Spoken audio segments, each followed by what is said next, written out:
Hey guys, we are back with another Coffee and Convo. My name is Dave. And I'm Lori. And we are with Marriage on the Rise. And if you haven't watched this before, this is our intentional time to have some fun, silly chit-chat. Just to reconnect as a husband and wife. And we are promoting marriages coming together, a spouse and a spouse, husband and a wife coming together and having fun and just communicating, just chit-chatting. So that is specifically what this time is about. And we look forward to this every single week because not only do we get to talk with you, maybe more importantly, we get to talk with each other. We get to talk with each other, and we have a lot of fun doing it. So let us know where you're watching from. Communicate with us, chat with us as we're going along here. And your homework, if you want to call it that, maybe we shouldn't call it homework. Yeah, just because maybe we won't do it. Yeah, not homework. Yeah, if you want to be intentional about your marriage like we're trying to be, you just take this conversation offline and you have conversation. That's all this is meant to be. It's just to give us something to talk about. So really what we do, if you haven't watched one of these before, you go back and check them all out. We have these 88 great conversation starters. We pull one from it and we talk about it. It gives us something to discuss. So who's pulling? I think I did last week, so you go ahead. I'm pulling? Sure. All right, here we go. Get your coffee or tea or water, preferably coffee because this is Coffee and Convo. Coffee. All right, here we go. It says, do you think we care too much about other people's expectations? What decisions have we made to avoid this? Other people's expectations. This is heavy. This is good. This is really heavy. Okay. Let's see. Yes, but not as much as I used to. What changed? Me. You changed. I had to change. Okay. Okay. So before I was, I guess I still am, but not as bad of a people pleaser.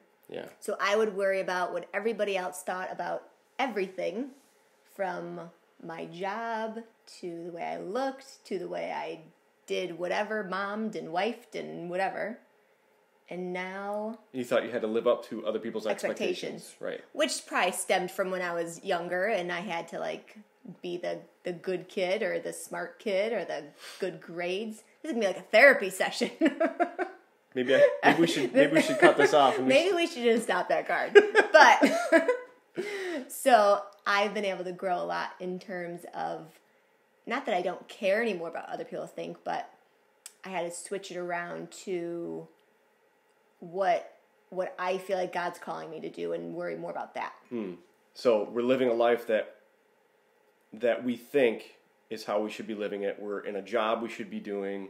Should be, right? We're in a relationship, and doing the relationship we should be doing. Perfect example. Yeah. We got married in a Catholic church because we should. Right. We baptized our children because we should. Right. Right? Those were expectations put upon us by family. Yeah. We didn't know much about it. We didn't know the reasonings behind it, yet we still pleased the system and those expectations that were put upon us.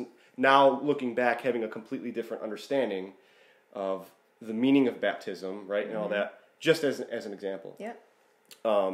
What about in other relationships with friends, maybe with family members, with...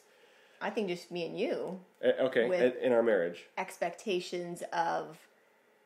Again, this goes back to, this is part of why we want to do these things, to be able to talk, because I think it goes back to not communicating. There's certain expectations that, I know I have put on you that you don't even know about. Like what? Come on, they want to know. Do you want to know? He probably wants to know. I definitely want to know. We talk best when there's other people around. It's just weird. It's so true. It's so true. Isn't that funny? What have you put on me? That I don't know about. Well, just simple, not simple things, I guess, but just I expect you to already know what I'm thinking, or I expect you. Isn't that crazy? So high context versus low context forms of communication, right? That's way too Okay, yeah. So let me boil that down. Let me boil that down for you. You talk in the form of, you don't use specific words. You use meaning. Right. Right. You use meaning when you talk to me, and I receive.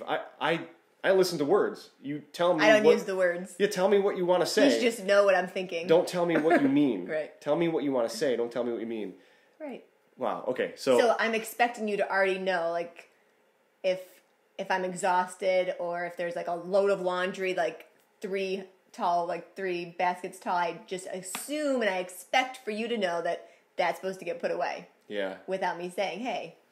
Yeah. And maybe on the flip side, I'm kind of expecting that it'll magically get done by you. But that's not my chore. I know that. No, I know. So those are those unrealistic expectations, right? So what can we do going forward?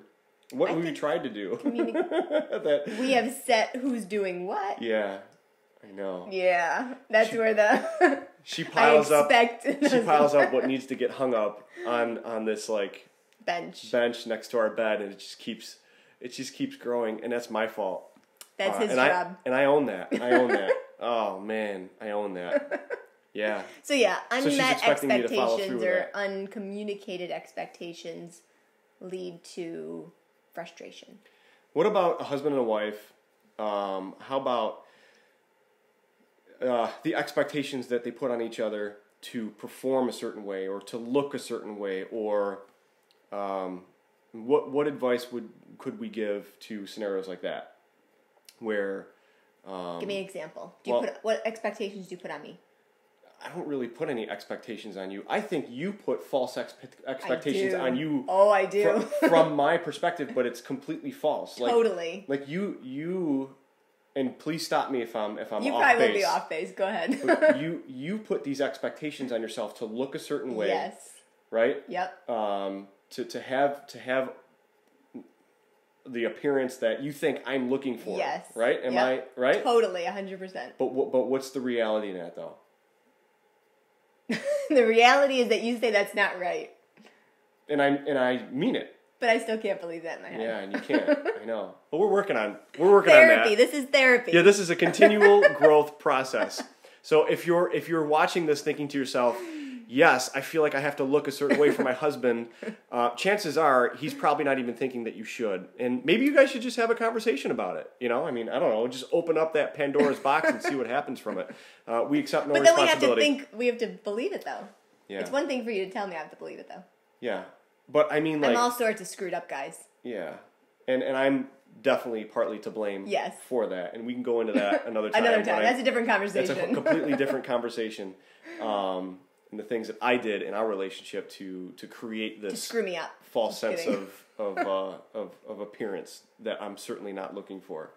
You are absolutely beautiful. Thank you. Absolutely beautiful. And I fell in love with you first by seeing you, by looks, before I got to know you. Right. And wow, when I got to know you. Oh my he's getting brownie points now. No, seriously. Right, in all seriousness. That is definitely something that we struggle with together, with these false expectations on how I think you should look, how you think I think you think, I think you think. Yeah. But I think we can have unmet expectations or false expectations, I think, for any relationship. Mm-hmm. Maybe our kids. Like, we expect certain things of them, and they're kids. Yeah. And we probably shouldn't. So what do we do to clear the air? I mean, how do we identify actual, tangible, realistic expectations? I think we have to have open communication of, like, what are you expecting from me? Is that realistic or is that not realistic? Yeah. And call each other, with our kids. Like, we do this a lot with our kids, is we expect them to act like they're adults. Yeah. And they're not. Right. So, like, we have to call each other out on, like, when we're trying to get a little ridiculous with our kids. It's like, hey, they're kids. Yeah, tone it back. Yeah. They're 8 and 10 years old. They're not in 18 college. 18 and 20. Yeah. Yeah, exactly. That's really good. I think it's important to have those open and honest conversations with each other. Mm-hmm. You need to do that because we can really easily blow things out of proportion when we're thinking through them in our head and we're creating these false expectations and we're pushing it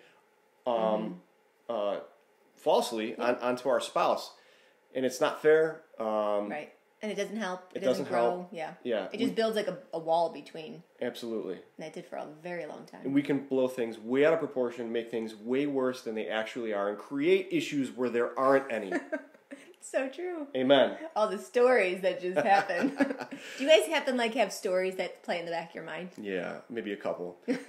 But listen, we want to know about your expectations. I mean, is this something that exists in your relationship? Comment below. Let us know.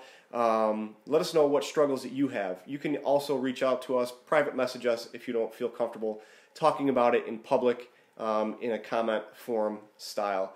We really want to keep the conversation going, and we hope this encourages you to have some fun conversation in your marriage. And it's great therapy. It is great therapy. We look forward to this every week. So that's it. That's it. Yeah, we love you guys. We're praying for your marriage. We hope you have an awesome, awesome day, and we will talk to you soon.